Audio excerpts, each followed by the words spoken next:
Hey everyone, Jack here, TalkNorwichCity, back for my first match preview back.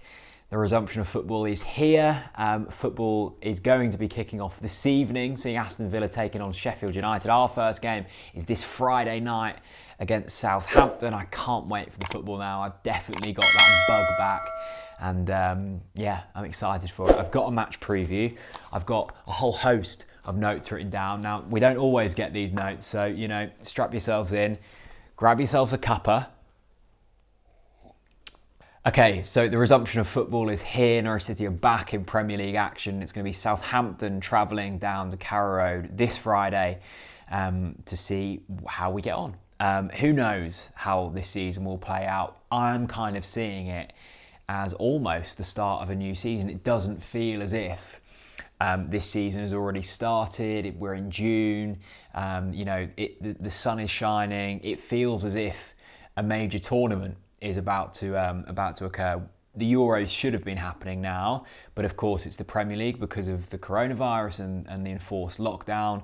But it does mean that we're seeing like 3 to 4 matches a day taking place. All of them will be televised, so we'll be able to see Norwich across Sky, BT, Amazon. There's free-to-air ones. If you're not a Sky Sports subscriber, but you still want to see the matches on Sky Sports, if you're a season ticket holder, you can still access the games via Now TV. Have a look at the Norwich City website for more information on that. But that's a really cool little deal. The club are still producing programmes. They're doing a really cool thing where you can buy your seat, so you actually get a physical ticket, but it's £5 and it's a lottery, so your ticket will go into a lottery and you can get drawn. Minimum prize £1,000, and all of the profits go to Along Come Norwich for their flags and stuff. So there's loads of cool stuff going on, and it feels as if, although it's behind closed doors, there is a bit of excitement surrounding this season. I was one of them. I'll hold my hands up. I didn't want the season to resume. It felt unsafe.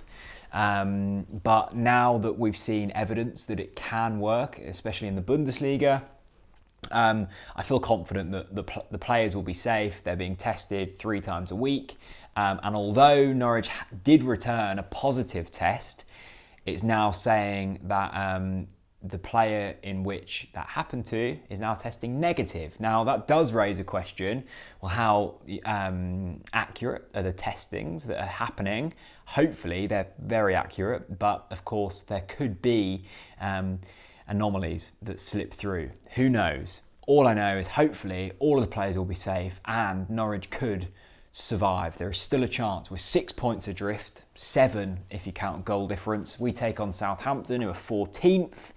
Their top goal scorer is Danny Ings on 15 goals, a couple more than Timu Pukki. Their worst defeat, cast your mind back to, I think it was a Friday evening. I can remember watching it in the pub just down the road here with a few Guinnesses in hand, watched them get spanked 9-0 to Leicester. And at that point, I looked at that Southampton side and thought, these are going down. But they've stuck with Hasenhüttl and they're climbing the table. 6 clean sheets to Norwich's 5, so not the strongest defence. And you do look at this game. I was certainly looking at this game before lockdown, and it was only Mikaela Tetta's positive coronavirus test that meant that the Premier League wasn't going to continue, because it was going to continue. Although all other sports were starting to shut down, the Premier League were adamant that they were going to continue, and of course, the world has gone into absolute chaos since then. But I looked at that game back then and thought, we have to win this if we want any chance of survival. I can remember the game we had at St Mary's where we lost 2-1. That felt like a game we should have won. This is a game that we need to win, because if we carry on not winning football matches, we are going to be cut adrift. We're already miles adrift. We probably need to win, or I say probably, we do need to win at least 5 matches of the run-in if we want survival. The season in which Leicester pulled off the Great Escape, cast your minds back to 2015, their kind of winning streak started on the same game week 30. They won 7 of their last 9 matches and survived. We need to put a similar run together, which seems unlikely considering we haven't won many games this season.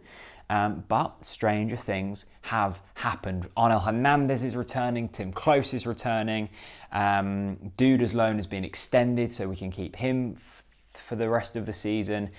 So we've pretty much got a full squad. We could have 4 centre-backs to choose from for the first time, I think, this season. But apparently, Grant Hanley has pulled his hamstring. That's according to Michael Bailey of The Athletic, but he said it wasn't yet confirmed. So, look, we've got a more, we've got a stronger team to select.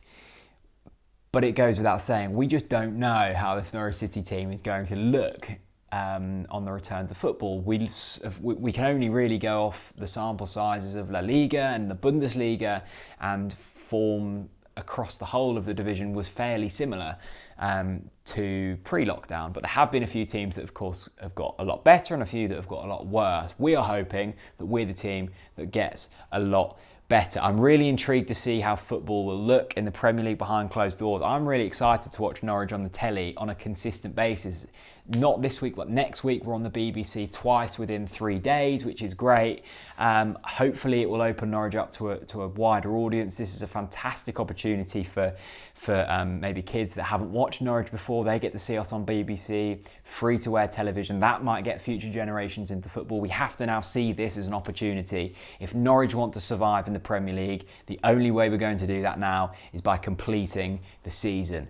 Null and void is off the cards. Even if the season is ended prematurely because of a second spike or something, they will go off points per game. We will be going down at that rate. We have to play our way out of the mess that we are in. Cast your minds back to that 3-0 victory, 3-1 victory over Newcastle, what feels like years ago when Pukki scored the hat-trick. It felt like we were going to really succeed in the Premier League. For whatever reason, we haven't. We're 20th place, we're 6 points adrift. We need a quick turnaround, and it starts this Friday against Southampton. Let me know your thoughts. I might drop in the comment section when this video is live and put my team that I'd like to see start in there. I haven't heard injury news, team news as of yet, so I'm going to be waiting for that before I put my team news down in the comment section. But as always, I'll be down there replying to all of you guys. This is a whole new experience for all of us. I'm excited. I hope you are too. If you're not, let me know why. I really don't know how this is all going to go for Norwich City, because it's all so different. Thanks very much for watching, and I'll see you very soon. Bye-bye.